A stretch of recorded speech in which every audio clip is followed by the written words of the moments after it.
আন্তৰ্জাতিক নাৰী দিৱস আজিৰ দিনটোত আপোনাৰ বহুত ভাল লগা দিন কি জনাব?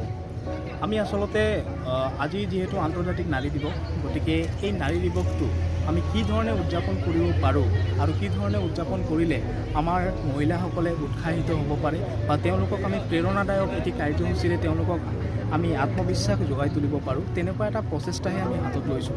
আৰু এনেকুৱা প্ৰচেষ্টা হাতত লৈ আমি এই দিনটো আজিৰ এই দিনটোত এটি আমি প্ৰগ্ৰেম এটা পাতিছিলোঁ। এই প্ৰগ্ৰেমত আমি এটি কম্পিটিশ্যনৰ আয়োজন কৰিছোঁ যিটো ৱাকাথন কম্পিটিশ্যন।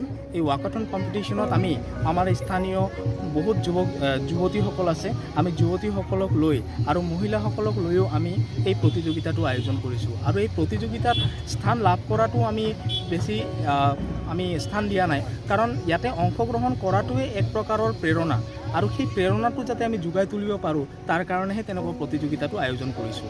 আৰু আজিৰ এই অনুষ্ঠানৰ জৰিয়তে বিভিন্ন মহিলাসকল আমাৰ মাজত উপস্থিত হৈছে আৰু সেই মহিলাসকলে তেওঁলোকে প্ৰেৰণা যোগাব পাৰিছে আৰু সেই প্ৰেৰণাৰ দ্বাৰা তেওঁলোকে আগন্তুক দিনবোৰত তেওঁলোকে বহুত আগবাঢ়িব যাতে পাৰে এই ধৰণৰ প্ৰচেষ্টা হাতত লৈ আমি এই অনুষ্ঠানটো আয়োজন কৰিছোঁ।